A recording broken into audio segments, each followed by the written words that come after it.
प्यारे बच्चों, my dear children, welcome to my channel Rachna Classes. So let's start today's topic. The topic is from class 9, chapter 1, Disperse textbook. दुख का अधिकार. दुख means sorrow, grief, and अधिकार means right. So right to sorrow. मनुष्य की पोशाकें उन्हें विभिन्न श्रेणियों में बांट देती हैं. प्राय पोशाक ही समाज में मनुष्य का अधिकार और उसका दर्जा निश्चित करती है. So the clothes of human divide them into different categories. The status of human rights in society and often dress determines. वह हमारे लिए अनेक बंद दरवाजे खोल देती है. The third line, it opens many closed door for us. दरवाजे, डोर्स.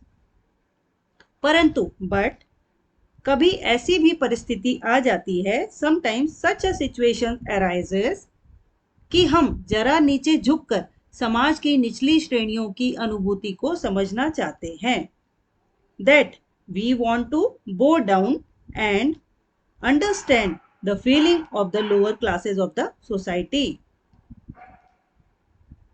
उस समय, एट दैट टाइम, यह पोशाक ही बंधन और अड़चन बन जाती है. The dress itself becomes a bondage and a hindrance, obstacle. जैसे वायु की लहरें कटी हुई पतंग को सहसा भूमि पर नहीं गिर जाने देती. Just as the waves of the wind do not allow a cut kite but to fall on the ground.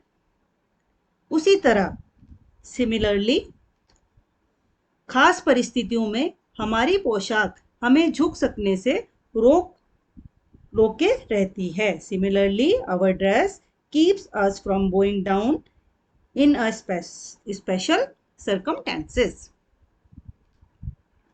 बाजार में फुटपाथ पर कुछ खरबूजे डलिया में और कुछ जमीन पर बिक्री के लिए रखे जाने पड़ते थे. In the market, बाजार में, some melons seemed to be put up for sale. बिक्री means sale के लिए रखे जाने पड़ते थे. Sidewalk and some on the ground, जमीन पर. खरबूजों के समीप एक अधेड़ उम्र की औरत बैठी रो रही थी. A middle-aged woman was crying sitting near the melons. खरबूजे बिक्री के लिए थे, परंतु उन्हें खरीदने के लिए कोई कैसे आगे बढ़ता. Melons were for sale, but how did one proceed to buy them? खरबूजों को बेचने वाली तो कपड़े से मुंह छिपाए सिर को घुटनों पर रखे फपक फपक कर रो रही थी. The melon seller was crying फपक फपक कर badly, keeping her head on her knees, hiding her face with the cloth. पड़ोस की दुकानों के तख्तों पर बैठे या बाजार में खड़े लोग घृणा से उस स्त्री के संबंध में बात कर रहे थे. लाइक पड़ोस की दुकानों पर people sitting on the boards of nearing shops और standing in the market were talking badly about the same women. उस स्त्री का रोना देखकर मन में एक व्यथा सी उठी. Like seeing the crying of that woman a sorrow arose in my mind. पर उसके रोने का कारण जानने का उपाय क्या था. But what was the way to know the reason behind her crying? Footpath पर उसके समीप बैठ सकने में मेरी पोशाक ही व्यवधान बन खड़ी हो गई. My dress become obstacle. व्यवधान means obstacle in the being able to sit next to her on the sidewalk. एक आदमी ने घृणा से एक तरफ थूकते हुए A man spit to one side in badly disgust and कहा said, क्या जमाना है, जवान लड़के को मरे पूरा दिन नहीं बीता और ये बेहया दुकान लगा के बैठ गई. What a time! The young boy hasn't been dead all day and is sitting in this useless shop. दूसरे साहब अपनी दाढ़ी खुजाते हुए कह रहे थे. The other sahib means other man scratching his beard was saying, कह रहे थे, अरे जैसी नीयत होती है अल्लाह वैसा ही बरकत देता है. हे अल्लाह means God bless you with the same kind of intention.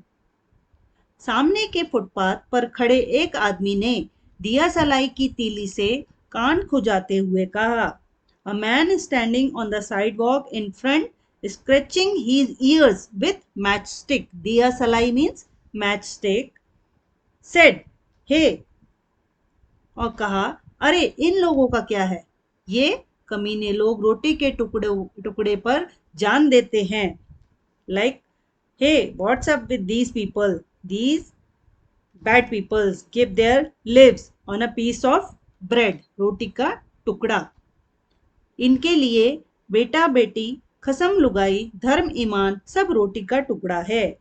For them son, daughter, religion, faith is the stick of bread.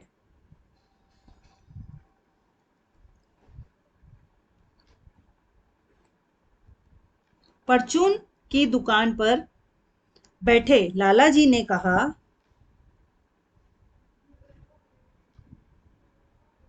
अरे भाई उनके लिए मरे जिए का कोई मतलब ना हो, पर दूसरे के धर्म ईमान का तो ख्याल करना चाहिए.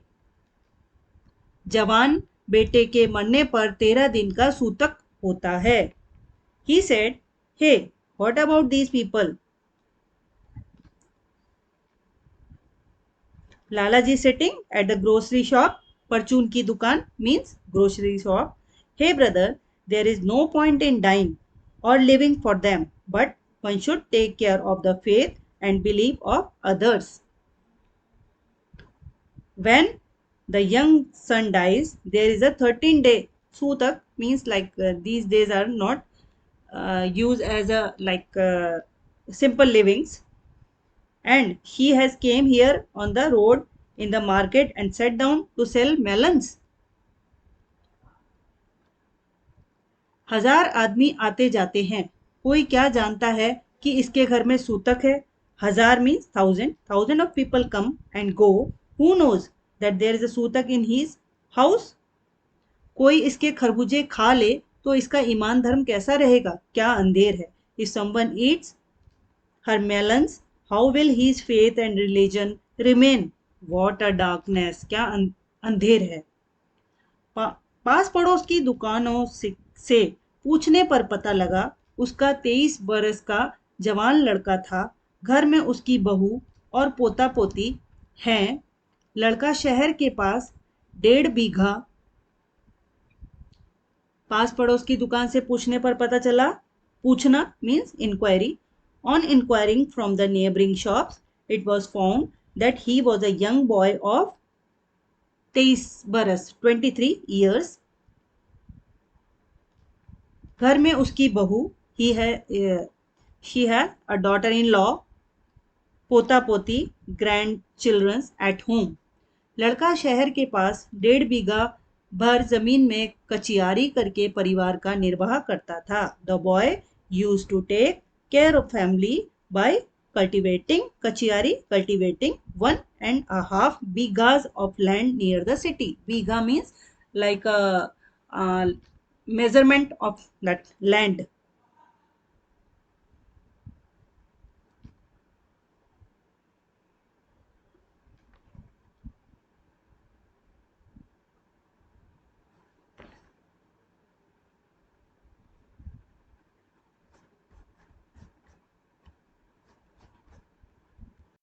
खरबूजों की डलिया बाजार में पहुंचाकर कभी लड़का स्वयं सौदे के पास बैठ जाता, कभी माँ बैठ जाती. Sometimes the mother, like after taking the melons nuggets to the market, sometimes the boy himself would sit near that, like that basket, and sometimes for dealing, sometimes the mother would sit. लड़का परसों सुबह मुंह अंधेरे बैलों में से पके खरबूजे चुन रहा था. The boy was picking rip melons from the dark vines the day before. गीली मेड़ की तरावट में विश्राम करते हुए एक सांप पर लड़के का पैर पड़ गया. Like while resting in the water of that wet sand, the boy foot fell on a snake. सांप ने लड़के को डस लिया. The snake bit the boy. लड़के की गुड़िया माँ बावली होकर ओझा को बुला लाई.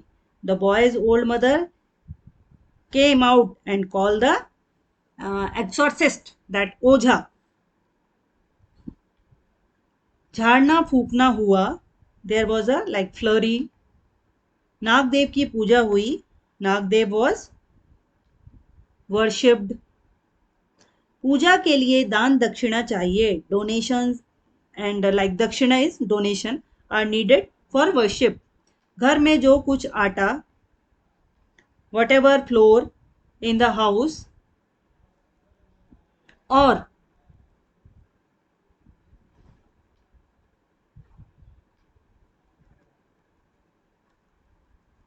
आटा और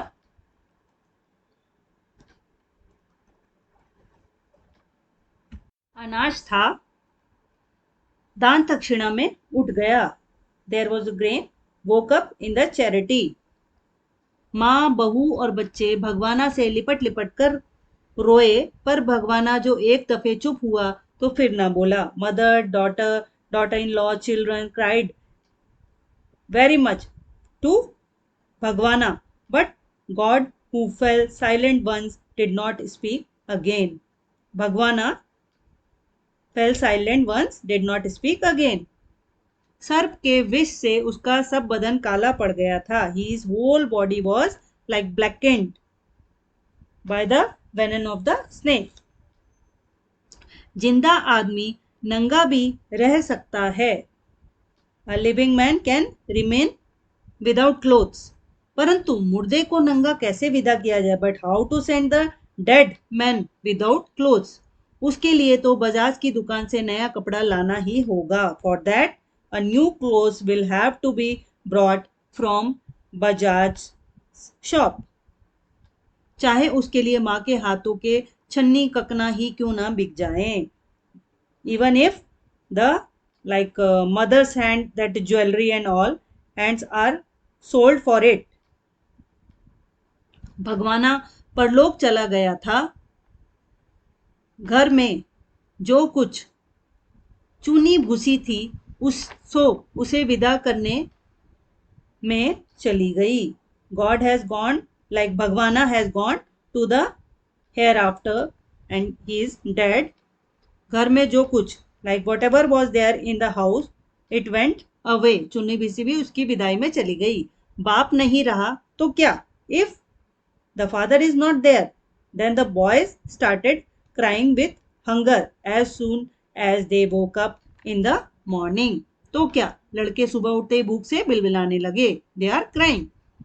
दादी ने उन्हें खाने के लिए खरबूजे दे दिए. दादी, the grandmother, gave them melons to eat. लेकिन बहू को क्या देती? But what would she give to her daughter-in-law? बहू का बदन बुखार से तवे की तरह तप रहा था. The daughter-in-law's body was burning like a bar. अब बेटे के बिना बुढ़िया को दुवन्नी चवन्नी भी कोई उधार देता. Now without the son, the mother, like the mother with the anybody gave them, no one gave दुवन्नी और चवन्नी like money to that old woman without a son. बुढ़िया रोते रोते और आंखें पोंछते पोंछते भगवाने के बटोरे हुए खरबूजे डलिया में समेटकर बाजार की ओर चली और चारा भी क्या था. The old lady, the old woman whipping her eyes, gathered, crying the melons gathered by the bhagwana a nugget and walked towards the market. And what was the like feed what she is doing. बुढ़िया खरबूजे बेचने का साहस करके आई थी, परंतु सिर पर चादर लपेटे, सिर को घुटनों पर टिकाए हुए फफक फफक कर रो रही थी. The lady had come with the courage to sell the melons, but he was crying bitterly, badly, with her head wrapped in a sheet, her head resting on her knees. कल जिसका बेटा चल बसा, आज वह बाजार में सौदा बेचने चली आई है. हाय रे पत्थर दिल. Like whose son कल passed away yesterday, today she has gone to sell the deal in the market. हाय रे like stone, पत्थर दिल, that bad persons. तो उस पुत्र वियोगिनी के दुख का अंदाजा लगाने के लिए पिछले साल अपने पड़ोस में पुत्र की मृत्यु से दुखी माता की बात सोचने लगा. So the writer think to get an idea of the grief of that son, like that sad woman last year in his neighborhood started thinking about the mother saddened by the death of the son. वह संभ्रांत महिला पुत्र की मृत्यु के बाद 2.5 मास तक पलंग से उठ न सकी. That संभ्रांत means noble lady could not get up from the bed for 2.5 months after the death of her son.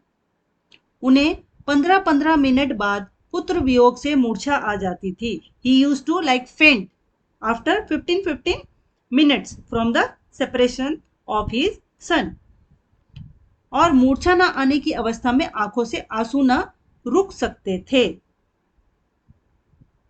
And in the absence of like unconsciousness, tears could not stop from his eyes. दो doctor, two doctors, हर दम always सिरहाने बैठे रहते थे. were always sitting by like her head, near her head. हर दम सिर पर बरख रखी जाती थी. ice was always kept on the head. शहर भर के लोगों के मन उस पुत्र शोक से द्रवित हो उठे थे. The hearts of the people all over the city were moved by that son's grief. जब मन को सूझ का रास्ता नहीं मिलता तो बेचैनी से कदम तेज हो जाते. When the mind does not find a way to understand, then the steps are like by restlessness. Like restlessness. उसी हालत में नाक ऊपर उठाए in the same condition, ऊपर उठाए raising by nose, my nose. राह चलतों से ठोकरे खाता मैं चलता जा रहा था. My nose stumbling on the roads, I was walking. सोच रहा था thinking. शोक करने, गम मनाने के लिए भी सहूलियत चाहिए और दुखी होने का भी एक अधिकार होता है. There is also a need for convenience to grieve and there is also a right to be sad. So बच्चों, आपको ये लेसन कैसा लगा, एक्सप्लेनेशंस कैसी लगी? If you like it, then subscribe it and share it with your friends. Bye bye.